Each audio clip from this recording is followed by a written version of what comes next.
They say greatness announces itself with fanfare, but sometimes it whispers. In a foreign language, in a hotel lobby, from the lips of someone the world refuses to see.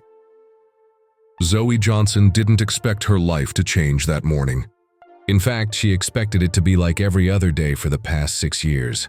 Polishing marble floors, scrubbing toilets, being ignored by guests, and following orders from people who never bothered to learn her name.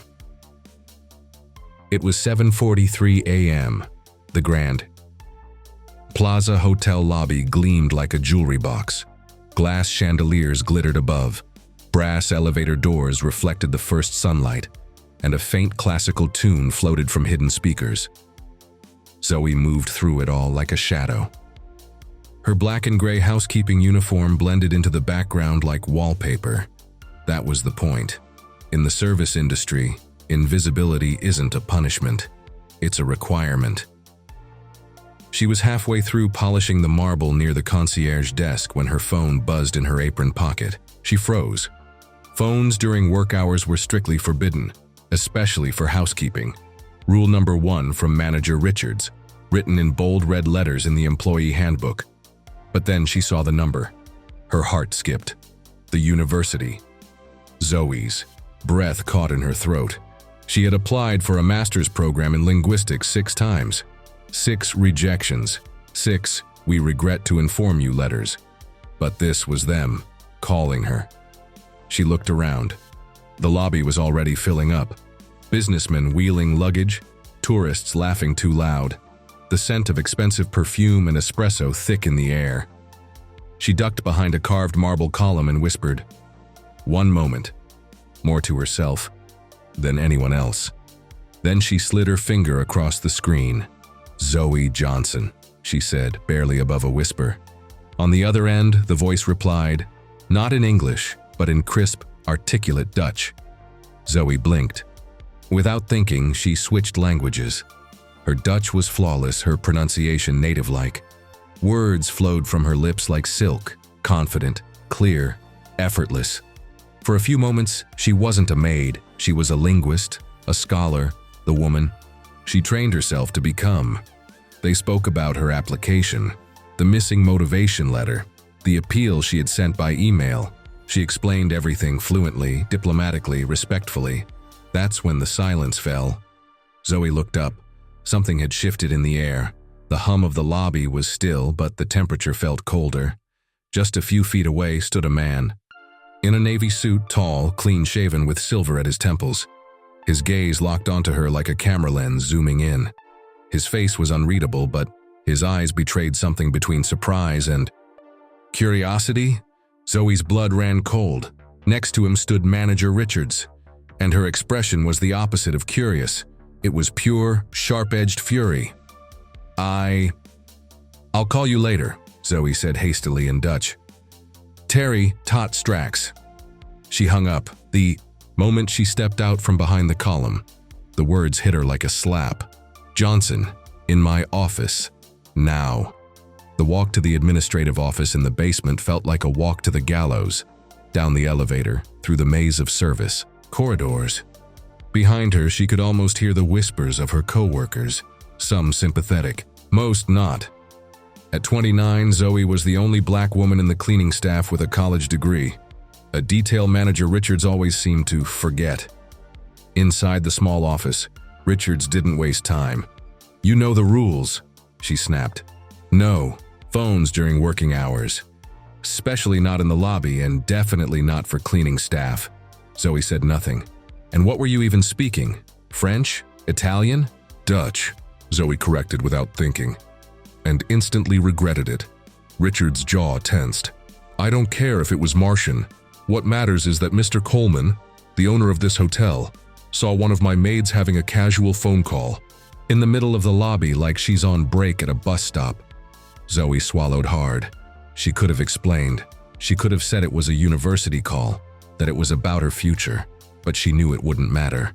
Because the white receptionists answered calls all the time, no one cared. This wasn't about the phone.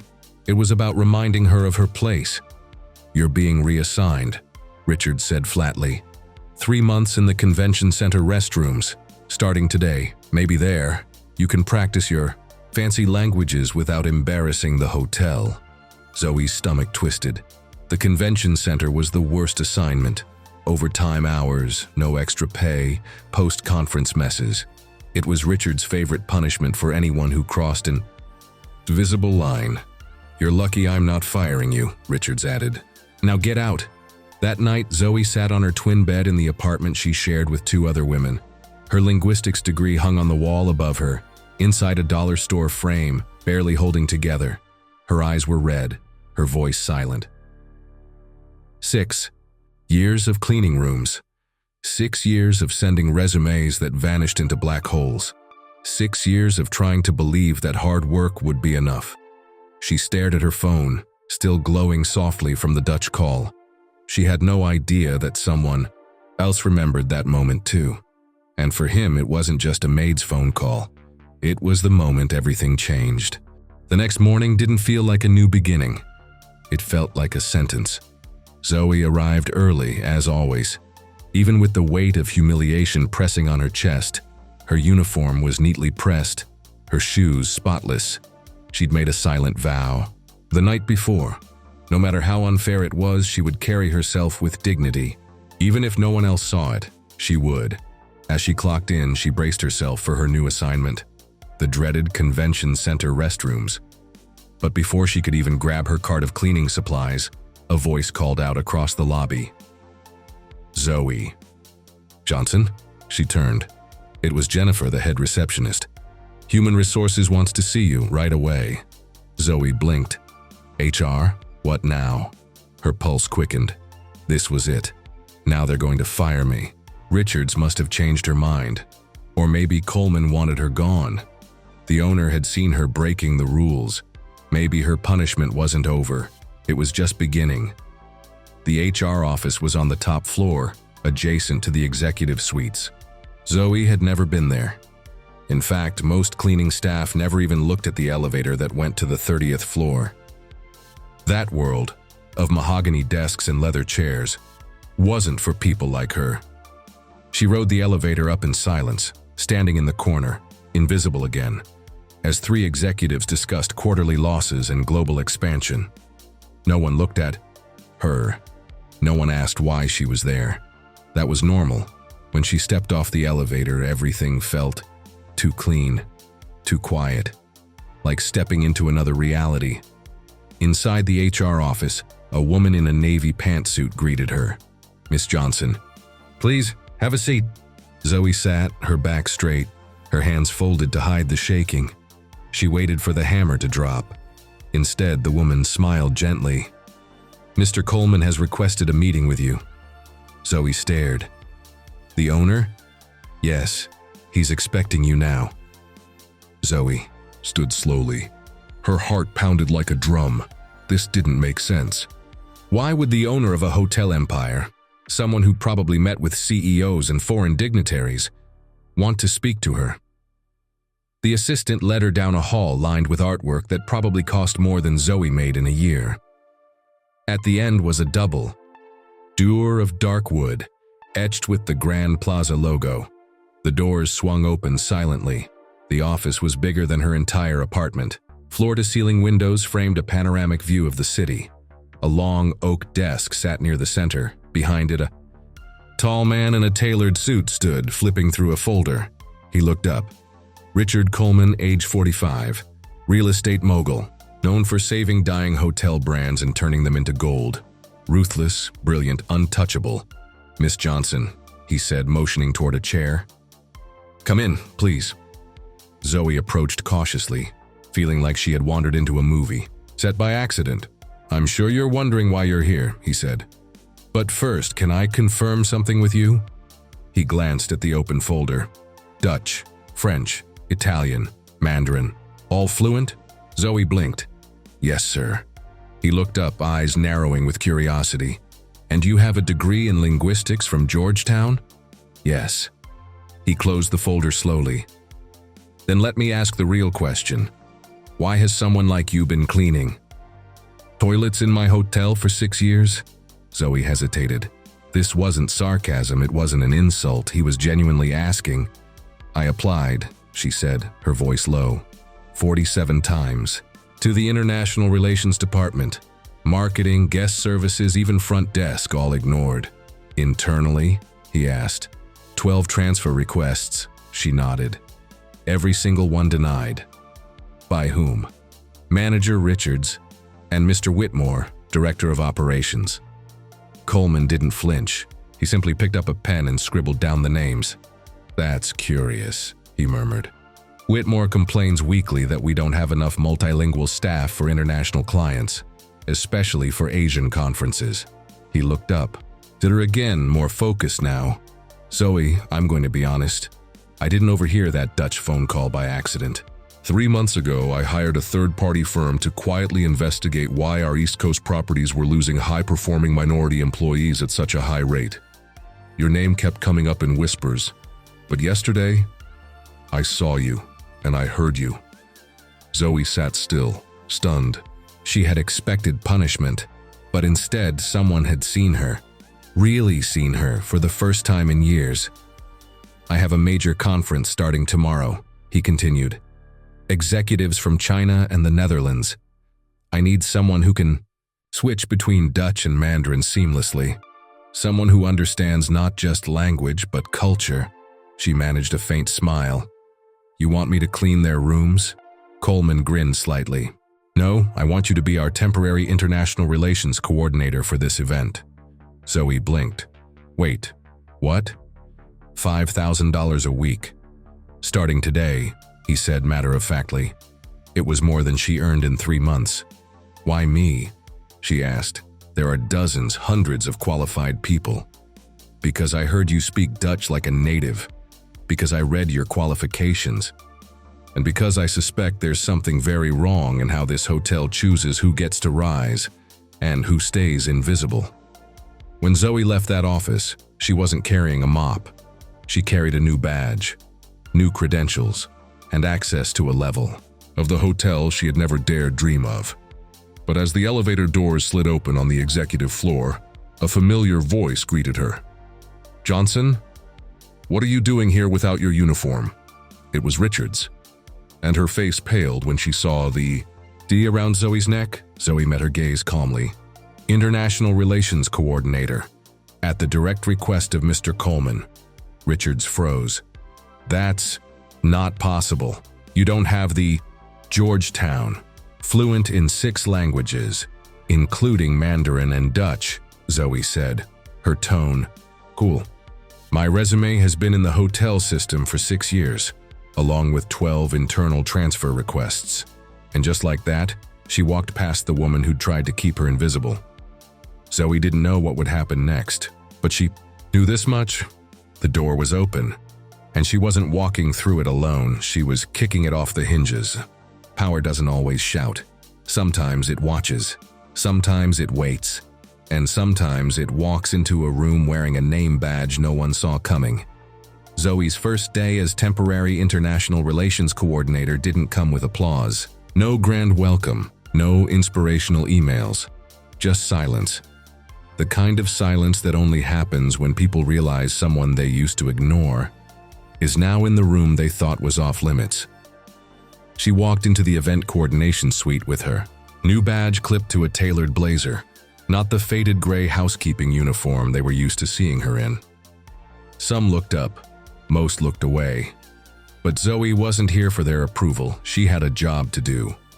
The Dutch-Chinese Business Conference was one of the biggest events the Grand Plaza had hosted in years. CEOs, investors, and diplomats were flying in from 3 continents. Every detail, every word had to be precise. Zoe reviewed the VIP briefing packets prepared for the attendees. Slick, expensive design, impressive formatting. And then she saw it. A subtle but critical error in the Mandarin translation. A phrase intended to welcome the guests had been mistranslated in a way that sounded dismissive, almost insulting, in formal business Chinese. She frowned. Flipping through the rest of the documents, her stomach turned. More errors, words used incorrectly, cultural nuances ignored entirely. One section even confused simplified and traditional Chinese characters, something no professional translator would mix up. This wasn't just sloppy. It was dangerous. A single misunderstanding in a contract clause or business proposal could derail entire partnerships worth millions. She immediately got to work. She corrected every page, line by line, reworded paragraphs, adjusted tone. She knew what was needed, not just linguistically, but diplomatically. And then she felt a presence behind her. "Impressive," said a familiar voice. Zoe turned. "Richard." Coleman stood at the doorway, arms crossed, eyes locked on the documents she had just rewritten. "How did you know they were wrong?" he asked. Zoe straightened. "Because the original phrasing uses terms that, in formal Chinese business settings, come off as dismissive or even passive-aggressive. Whoever translated this knows vocabulary, but not cultural application." Coleman walked in slowly, his gaze sharp. "These documents were produced by an external firm. Whitmore assured me they hired top-tier translators. It cost the company over $50,000. Zoe didn't blink. He hired someone who didn't know what they were doing, or didn't care. She flipped to a page and pointed to a mistranslation in a proposed partnership agreement. This section implies the hotel would own the client's brand after collaboration. That's not what the original English says. Coleman's jaw tightened. And if I told you this translation firm is managed by Ashley Whitmore, Thomas Whitmore's niece, Zoe took a breath. Then I'd say nepotism just became a liability. She didn't mention it yet, but she had already started digging. With her new access, she'd reviewed the translation invoices and the hiring history. The paper trail was damning. Coleman exhaled slowly. "Keep everything, every change you make. I want a comparison file." She nodded. Later that day, while preparing updated documents in the executive lounge, a woman walked in, young, anxious, holding a folder marked Master Translation Final. Zoe didn't need to guess. Ashley Whitmore, the young woman, was being escorted to the executive elevators by none other than Whitmore himself. Zoe passed close enough to glance at the folder. One look was enough. The same errors, word for word. Zoe's blood ran cold. The corrected versions she submitted had been replaced. Again, she moved quickly, straight to Coleman's office. When he looked up, she didn't waste time. "Mr. Coleman, I think someone's trying to reverse the changes I made." He frowned. "Explain." Zoe showed him screenshots on her phone, mismatched translations, old phrases that had already been flagged and corrected, invoices, file names, and one final piece, a payment history showing the translation firm, Ashley Whitmore's, had been billing the hotel 3 times the market rate for every document for years. "I found this too," she said, pulling up another file on her tablet. "Ashley's resume says she was certified by Peking University for advanced Mandarin translation. I contacted the university. They've never heard of her." For a moment, Coleman didn't say a word. His fingers tapped the edge of the desk. Then without a word, he pressed the intercom. "Zoe from HR, my office, now." Minutes later, the young HR analyst, also named Zoe, rushed in, holding a manila folder. "I think I found what you were looking for," she said. "Hiring records 5 years back. You're not going to believe the pattern." Coleman opened the file. His eyes moved from page to page. Slowly, his expression darkened. Across departments, across properties, qualified non-white candidates, especially women, had been consistently overlooked or blocked, even when they had better resumes, even when they were already employees. Zoe said nothing. She didn't need to. The evidence was finally speaking for itself.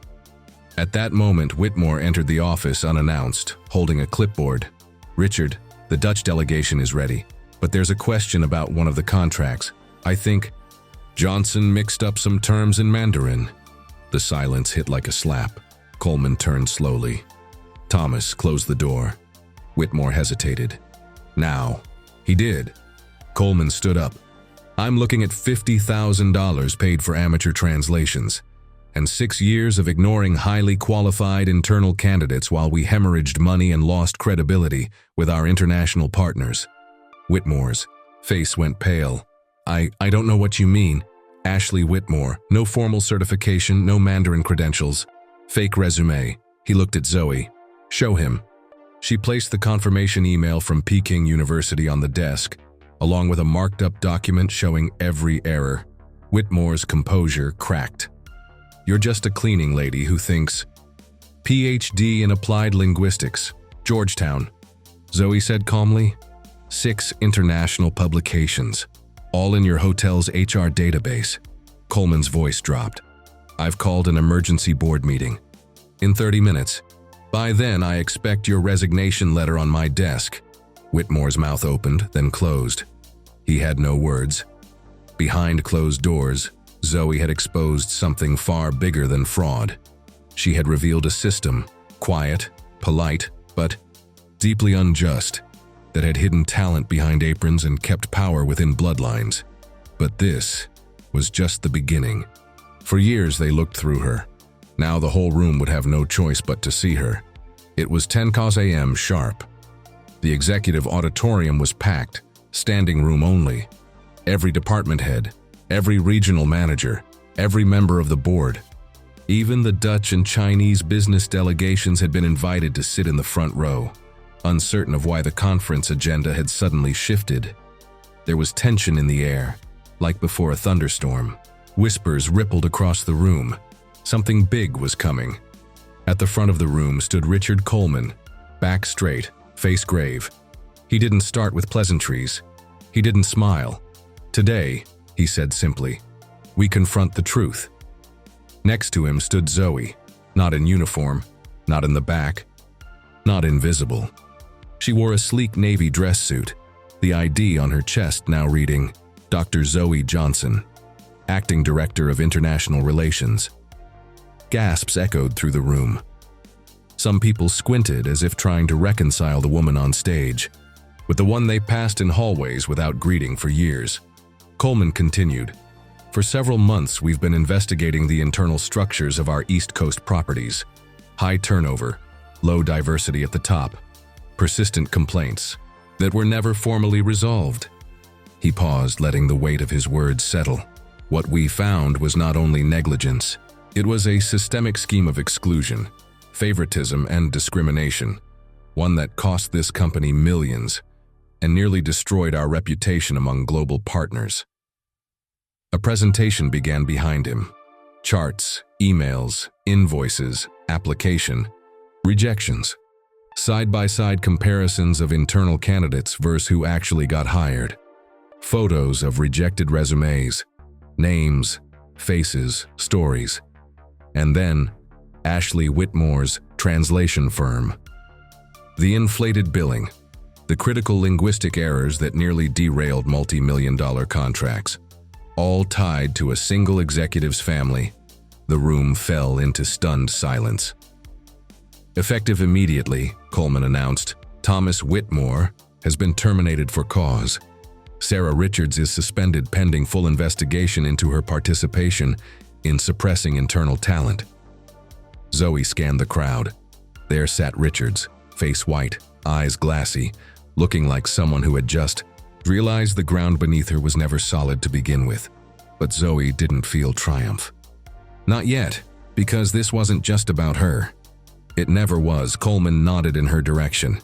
And now I'd like to introduce the woman whose voice changed everything.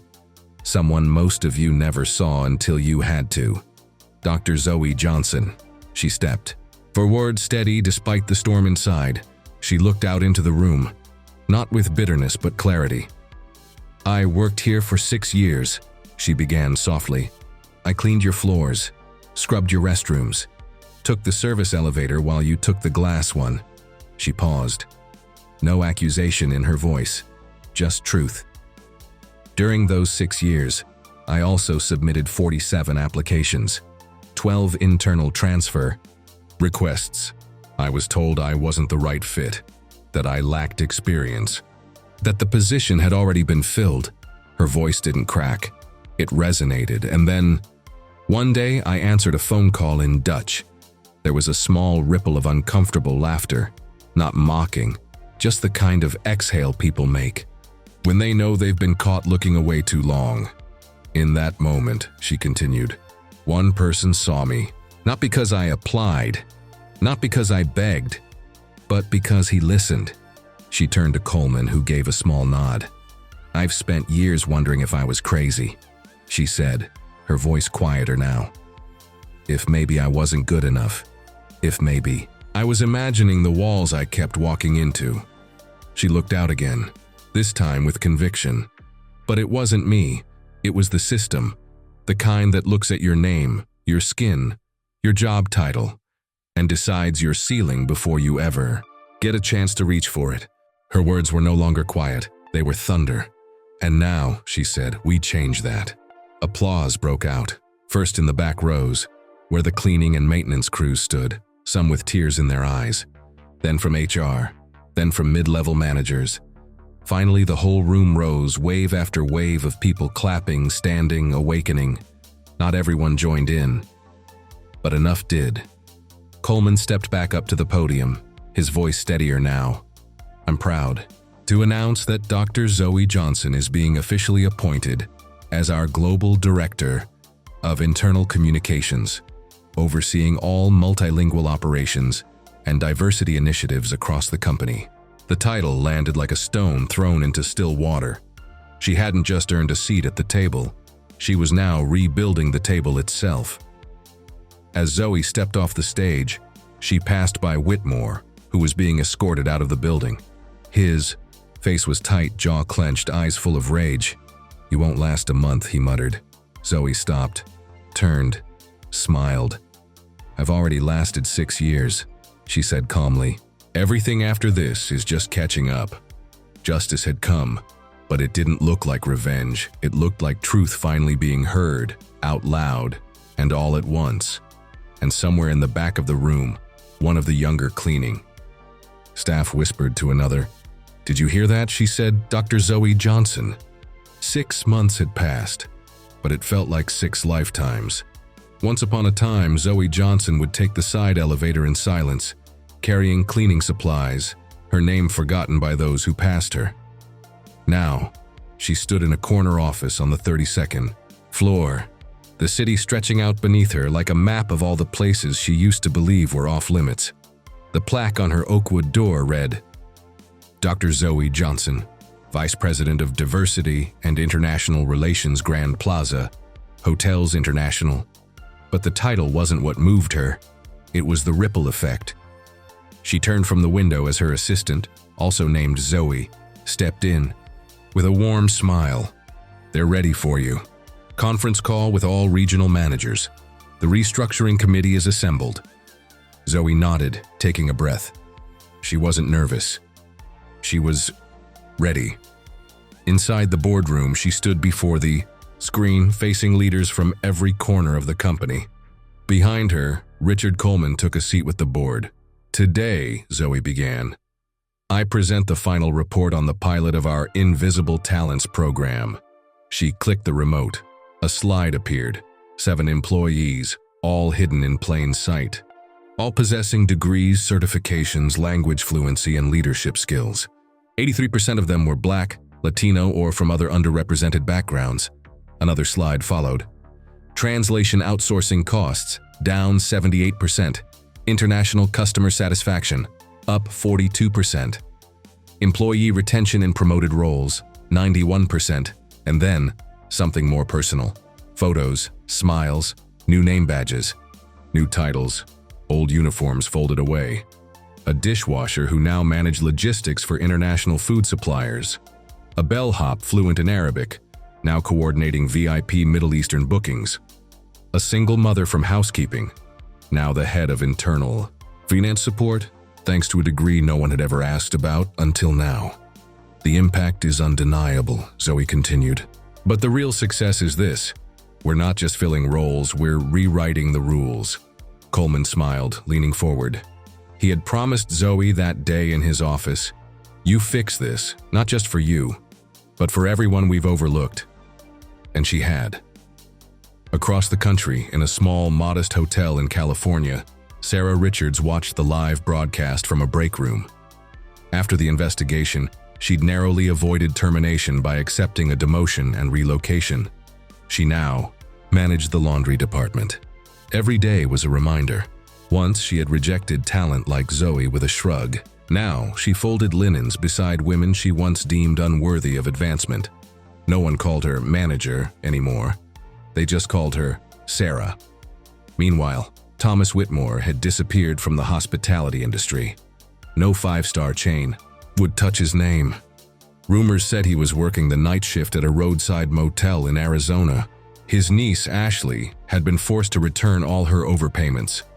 She was currently enrolled in an intensive Mandarin ethics course, funded ironically by the Coleman Foundation for Inclusive Language Education. Because when systems fail people, rebuilding means accountability and opportunity. Back in the boardroom, Zoe clicked to the final slide. The next phase will include a mentorship initiative. Every promoted employee is responsible for lifting another overlooked voice. She paused. Then she turned directly to the camera, broadcasting live to over 20,000 employees worldwide. "I'd like to share something personal." Her voice lowered, not for drama, but for truth. "My mother worked as a hotel maid for 19 years. She had a degree in sociology, but no one ever asked. They just handed her a mop. She always told me, 'Zoe, they might ignore your name, but never forget your worth.'" Zoe swallowed back a wave of emotion. "She passed away before I got this job, before she saw any of this. But everything I am, everything this company is learning to become, is because of her voice echoing in me." There was silence on the line. Then across screens, hundreds of employees were seen wiping away tears. One older employee, a cleaner in Boston, held up her phone to show her daughter watching from home. In moments like this, corporate policy became personal legacy. Coleman stood. "The real power of a company," he said, "isn't measured in dollars, it's measured in how many doors it opens and how many lives it changes." Applause erupted, not out of protocol, but out of belief. Later that afternoon, Zoe received a cream-colored envelope on her desk. Inside was a postcard of the Amsterdam skyline and a formal invitation. "Professor Zoe Johnson, we'd be honored to host you as our visiting lecturer of applied linguistics next term. Your journey has been an inspiration to scholars and students across Europe. Professor Van Ton, University of Amsterdam."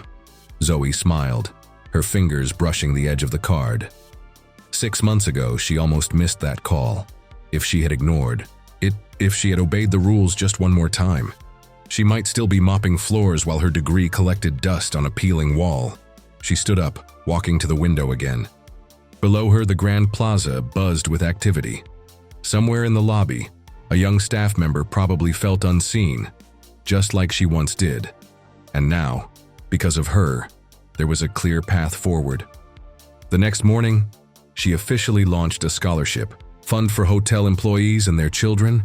The first recipient, a 17-year-old girl, daughter of her former housekeeping colleague, who dreamed of studying hospitality management. One voice, one call, one moment. That's all it took. What began as a whispered conversation in Dutch had become a movement, not just to expose injustice, but to replace silence with stories, invisibility with recognition, and potential with power. If this story moved you, leave a comment below and share it. Because the world doesn't just need heroes at the top, it needs champions who rise from the basement, carrying others with them. Because someone, somewhere, is still waiting for their voice to be heard. For 6 years, Zoe Johnson scrubbed floors while the world walked past her. No one asked about her resume. No one cared. She spoke 6 languages, until one day someone listened, and everything changed. But Zoe's greatest victory wasn't getting promoted. It was breaking the ceiling for everyone who had ever been told to stay in the basement. This story isn't just about a hotel. It's about every workplace where talent is buried under silence. Every person who's ever heard, "You're not the right fit." Every dream delayed by a closed door. Zoe's story is proof. The world doesn't need saviors in suits. It needs truth-tellers with name badges. It needs dignity where no one's looking. And above all, it needs people who rise and lift others as they go.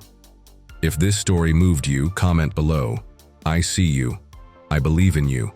Share this with someone who feels overlooked right now.